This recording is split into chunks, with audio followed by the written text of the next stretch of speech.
E aí, galerinha, tudo bem? Seguinte, vou gravar sem a câmera, tá? Porque eu tinha deixado prontinhos os slides, já para a gente fazer na aula online, tá? Então essa sequenciazinha eu vou gravar sem a câmera, beleza?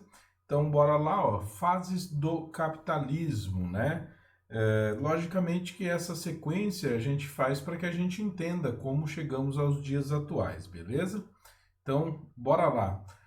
A primeira revolução industrial. Vale a pena lembrar que essa primeira revolução industrial não é a primeira fase do capitalismo, tá? O capitalismo vai se iniciar com o capitalismo mercantil, né? Então, as grandes navegações, o período colonial, tudo aquilo, então, está relacionado com a primeira fase do capitalismo, beleza?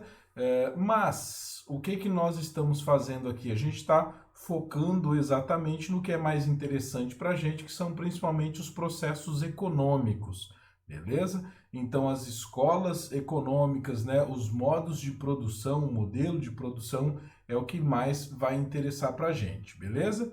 Então, a primeira revolução industrial vai ocorrer na Inglaterra, né, na segunda metade do século XVIII, né, ou seja, de 1750 a 1800, e a gente tem principalmente que observar o seguinte: uma revolução ela não ocorre em apenas um ano, um período, né? A não ser que seja, por exemplo, a Revolução Francesa, né? Com algum conflito, alguma coisa que o demarque.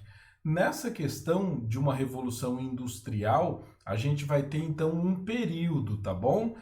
Mas uma coisa é inquestionável. Essa primeira revolução industrial ela vai ter como principal característica o desenvolvimento do motor a vapor, né? Esse motor a vapor, que é desenvolvido pelo James Watt, esse aqui, ó, né, que está em exposição até hoje, né, é exatamente o primeiro desenvolvido, beleza? Então, o que que esse motor vai gerar? Bom, esse motor ele vai gerar a tal da revolução. Mas como assim? Bom, você precisa imaginar exatamente que o mundo era um quando você precisava de alguém fazendo força, de algum animal fazendo força por você. Agora, o que que a gente está falando? A gente está falando que o motor trabalha sozinho. É exatamente essa a questão que vai gerar a revolução. Ou seja, a gente vai passar de um período que as cidades eram praticamente lugares para você pousar para isso aqui, né? Esse é um retrato de Londres, então você bem pode ver a quantidade aí de chaminés, né? São várias fábricas, inclusive Londres passa por um momento no início da primeira revolução industrial, né, que é chamado The Great Smog, ou seja, tipo, a grande fumaça, que é o seguinte: Londres já vai ter uma tendência, né, a ter garoa, névoa e tudo mais. E principalmente quando você acumula a poeira, a fumaça causada pelas indústrias, né, isso vai ficar ainda pior. Beleza? Nesse período também a gente vai ter o início das relações de trabalho, como a gente conhece, né? Porque essa coisa de ter horário para entrar, até quando fica, né? Qual o período, tudo isso vai começar com a primeira revolução industrial. Então, olha só, a gente tem crianças trabalhando, né? As crianças recebiam menos, é lógico.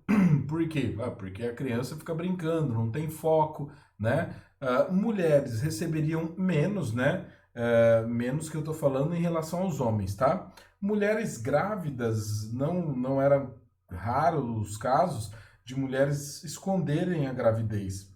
Por quê? Bom, porque exatamente a mulher grávida perderia rendimento no trabalho, né?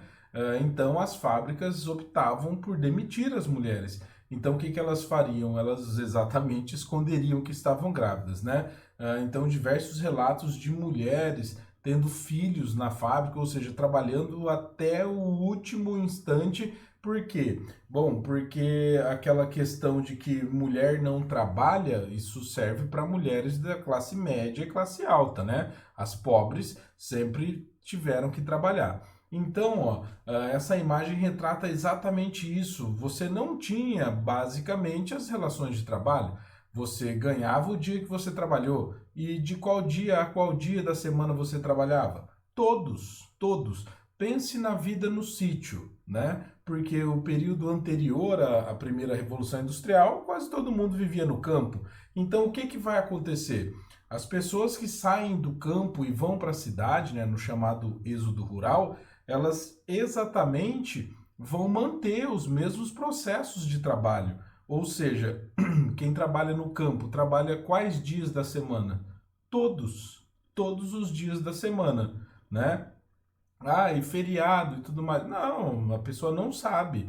E também está aí mais uma das relações de que por que se trabalhava 15 horas por dia, né? Ou seja, o sol nasceu, você tem que estar na fábrica.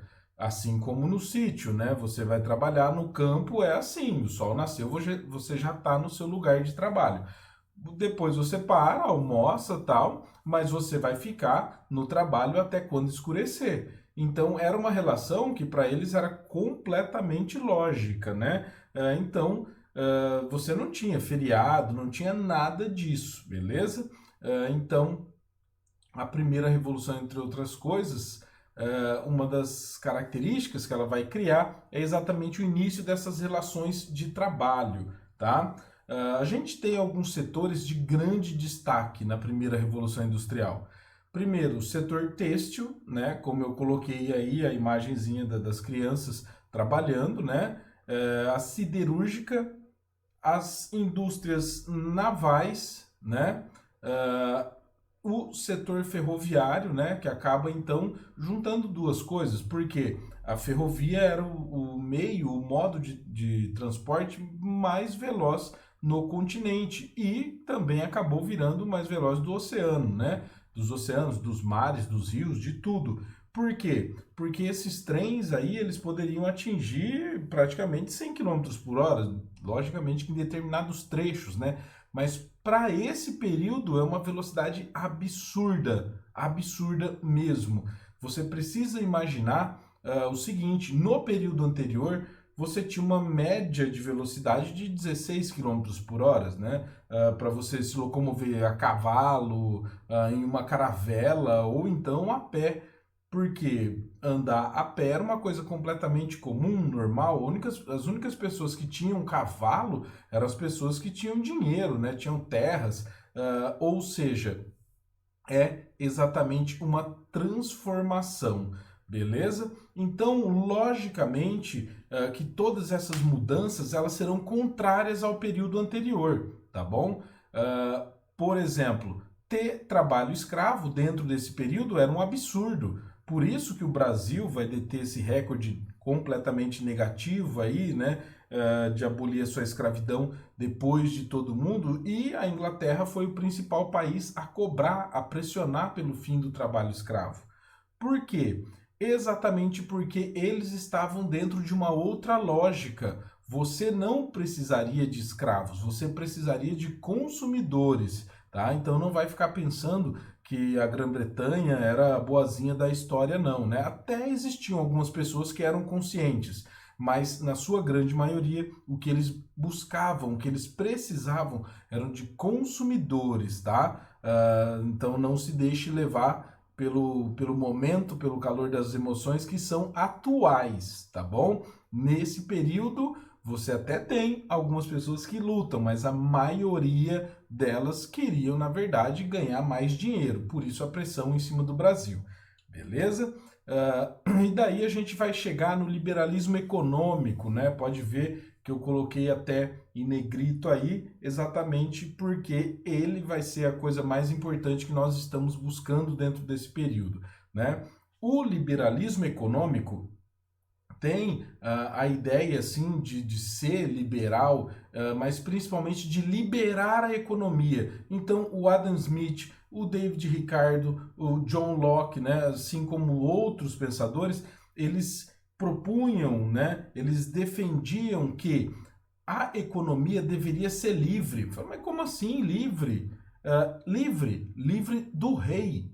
né? O rei era a pessoa que tinha o poder de manipular as coisas, né? Ele conseguiria manipular o preço de um produto, né? O rei era dono de tudo. Então, aquele rei absolutista, agora, ele não é bom para esse cenário internacional. E é lógico que ele sempre vai ser bastante questionado, né? O Adam Smith, né, na sua obra famosíssima, né, A Riqueza das Nações, essa, lógico, tá, não é a capa, a capa original, né? Só coloquei para a gente observar. Mas o Adam Smith, ele faz diversas críticas, diversas observações, né? Uma delas é a defesa sempre da livre iniciativa e da livre concorrência. Isso aí é um tapa na cara do rei. O que que vem a ser a livre iniciativa? Bom, eu posso fazer o que eu quiser, eu posso desenvolver qualquer atividade que eu quiser, né? A livre concorrência também, porque quem poderia intervir na livre concorrência? Bom, o rei, né? O protecionismo criado pelos reis acabava então gerando diferença nos valores dos produtos, né? Ele sobretaxava alguns outros, então eles eram completamente contra isso. Outra questão, eles eram completamente favoráveis também à propriedade privada. O que que vem a ser a propriedade privada? É a coisa mais básica, uma coisa que é sua, né? Por que isso? Bom, porque o rei era dono de tudo. Então, para um cara que vivesse, por exemplo, na Grã-Bretanha, o cara deveria pagar, né, uma taxa para o rei. Essa taxa era simplesmente o significado de que, enquanto ele tivesse dinheiro para pagar o rei, ele ficaria naquelas terras. O rei ia protegê-lo, né, certinho, mas se ele não tivesse esse dinheiro, já era. Ele seria, digamos assim, substituído, subtraído, né? Então, uma lógica completamente diferente vai surgir dentro da primeira Revolução Industrial, né? Essa aí é outra questão. O Adam Smith, ele diz que existe uma mão invisível, né? Perceba aqui, ela está tracejadinha, né? Para dar a ideia de que é uma mão invisível, né? Ele fala que existe uma mão invisível que regula os preços das mercadorias. Por isso, o rei não seria mais necessário, né? Porque ele fazia esse papel, ele interviria, ele intervia nos preços, nos produtos, no que seria produzir, né? Então é exatamente uma ruptura com esse anterior. E aí a gente tem nada mais, nada menos que a ideia da oferta e da procura, né? O preço de um determinado produto ele vai subir quando você tem pouca oferta e muita demanda, né? Quando o contrário ocorrer, o preço cai, ou seja, quando eu tiver muita oferta e pouca procura, o preço cai. Então, exatamente por isso, Adam Smith dizia que não era necessário nem um pouco que o rei entrasse, fizesse algum papel na economia. Bom, na verdade, ele até deixava meio claro que não gostaria do rei, né? Que esse não era a melhor forma de se conduzir uma economia, beleza? E daí, ó, a gente tem essa imagenzinha que é simplesmente o seguinte: nesse período aí, o homem não interagia com a máquina, né? A imagem, eu tentei achar uma imagenzinha melhor, mas o que que essa imagem pode demonstrar? Bom, simplesmente de que o homem parece aí que ele vai ser moído pela máquina, né? Então as máquinas nesse período, elas não eram adaptadas ao homem. Você tinha, na verdade, o pensamento só em criar a máquina. Como o homem iria operá-la, aí é outro problema, né? Aí é outra questão. E o Brasil, nesse contexto, ó, o Brasil acaba com a escravidão, obtém produtos do liberalismo econômico inglês por importação, né? Ou seja, o Brasil estava estagnado, né? O Brasil estava paradão lá, ele vai sair do ciclo da cana-de-açúcar e vai entrar no ciclo do café. Ou seja, quase nada vai mudar, né? Ele vai então se manter lá engessadão. Beleza? Então, senhores, é isso da primeira revolução industrial, tá? Principalmente com foco no liberalismo econômico, né? Como eu disse para vocês, essa é a parte mais interessante para a gente e o princípio das indústrias, né? Mas é lógico, se você parar para pensar um pouquinho, você estuda isso de modo bem mais intenso em história, né? Agora, segunda e terceira revolução industrial é com geografia mesmo, beleza? Então, gente, bons estudos aí para vocês. Beijão e até mais. Tchau, tchau.